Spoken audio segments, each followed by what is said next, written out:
Both of these smartphones are trying to bring back the innovation we know to the consumers, but in different ways. HTC wanted to prove that they can build the best phone experience with the once all aluminum unibody and redesigned Sense UI. Oppo, on the other hand, called the N1 as the return of innovation by adding a touch panel on the back and a rotatable camera, making it world's first rotatable camera smartphone. There's no doubt that these are some of the best Android smartphones that have the best builds, and we are talking about quality finish. Both uses different materials but offers solid build quality. The HTC One we've always loved is always going to be an elegant. It is an all aluminum unibody with chamfered edges that adds beauty to its elegancy. Some say that this is the Android version of iPhone, but I say this is the game changer, just in general. The Oppo N1, on the other hand, went with the same polycarbonate material as the Find 5, but managed to build it like a Lumia device. It's solid and will probably not crack easily when you drop it, and it's also a very large device. It has a 5.9-inch display compared to the 4.7-inch display on the HTC One. So, bigger form factor of the N1 may not be the one for you. However, the addition of the touch panel on the back just makes it a lot easier to navigate on the screen, but even though they've added it, it is still a large device. Under the hood, these smartphones are quite similar. Both are packing the same Snapdragon 600 processor by Qualcomm, an Adreno 320 graphics, and 2GB of RAM. Story starts to change with the battery capacity and the software version.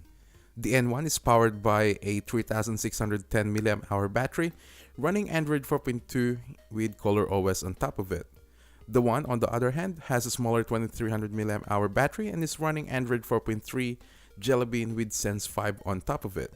Clearly, the Oppo N1 has slightly better specs with its giant 3610 mAh battery, but how do these two compare in terms of real-world usage? Both phones are rocking full HD displays with the smaller pixel density on the N1 due to the larger display. Now, ever since day one, we've always loved or adored display on the One because of its color accuracy, its sharpness, and basically just the overall quality when you look at the display. The N1 is also great, but not as good as the One. I find the contrast and saturation to be slightly too high. Therefore, when you start looking at the icons, the color seems to be a little exposed due to high saturation and contrast. With that said, with HD displays these days, it's all about personal preferences really. But for the purpose of this video, I have to give the credit to the One. Viewing angles on both phones are about as good as each other with slightly deeper black levels on the One, but overall great displays on both devices with high brightness. The performances of the two are actually very comparable.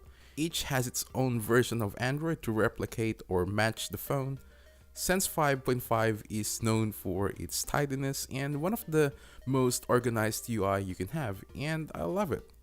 While it isn't close to being stock Android, HTC have nailed it, making it one of the smoothest OS ever, because it doesn't need intense hardware to run the OS. It's fast and everything just flies no matter what you do with it. It performs like a breeze. It's not that ColorOS is bad, it's just Sense UI is a lot more responsive and much stable. There's not a lot of software features on the One, so basically it's a really basic device. But it is still one of the most customizable Android smartphone you can get. And one notable feature is Sense TV app, which lets you control your TV, as this has an IR blaster which the N1 doesn't have.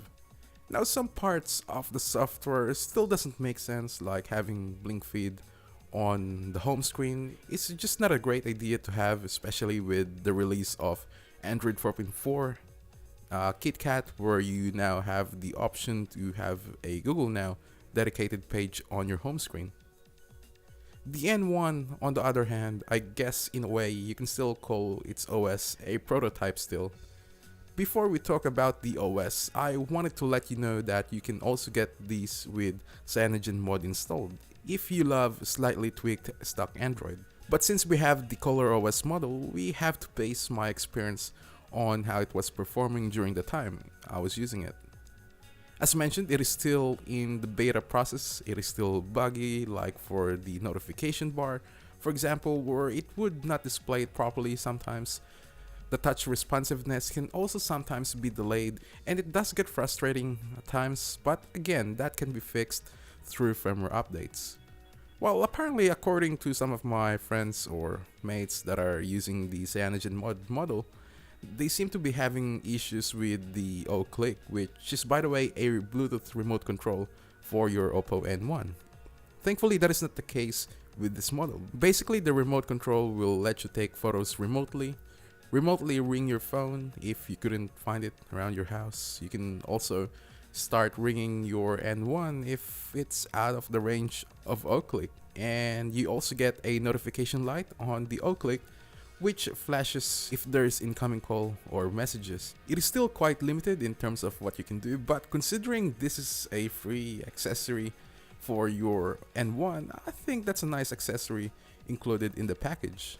On the plus side, thankfully ColorOS isn't as heavily customized as TouchWiz, for example, and being able to add and download themes I know is pretty nice, and Oppo is really known for that. I'll talk more about the software when we actually do our full review, which is coming soon.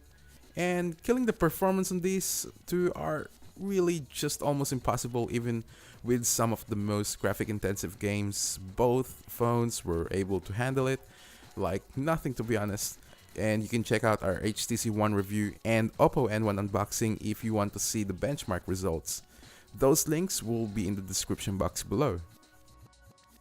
Both phones are boasting their own technologies. The one features HTC's Ultra Pixel technology, which means it has a bigger sensor, therefore it captures more light.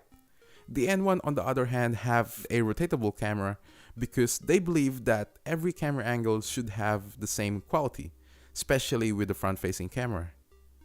Descriptions don't matter until we test both cameras. Based on my testing, both phones would have trouble in high exposed surroundings, and as a result you get overexposed photos. The HTC One was also quite inconsistent in different conditions.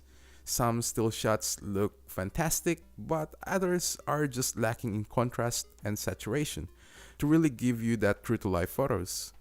The Oppo N1 on the other hand is really impressive. The amount of details taken with this is like racing a Ferrari using a Toyota Corolla, and the photos speaks for itself. Now, I found the HTC One to also have a better macro shots, I guess, compared to the Oppo N1 as far as, focusing goes. And the N1 did have a lot of trouble when it comes to focusing, kind of similar issue to the Nexus 5 before the update. Now, thanks to the bigger sensor on the one making low light photos one of the best I've seen. But that doesn't mean the N1 isn't great at taking low light images. In fact, the results are close to the HTC One, and with the use of flash, it makes the photos look a lot sharper and I guess more natural compared to the One. So it seems like HTC cannot brag about the sensor anymore. What's camera comparison without video recording samples? Alright, so here are some clips.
Since the N1 doesn't support LTE, therefore it could affect the call quality. I don't have LTE in my area, so that didn't really bother me at all.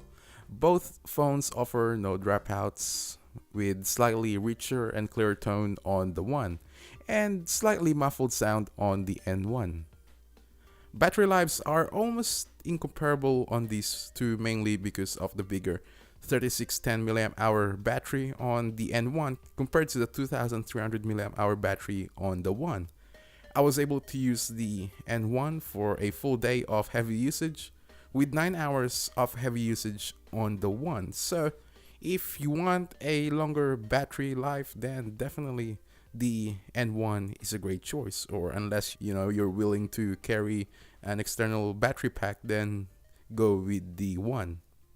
This comparison is almost 50-50 based on my experience. Both phones have their own strengths and weaknesses, but after comparing these phones, the Oppo N1 has the edge. The Oppo N1 is certainly not for everyone, however.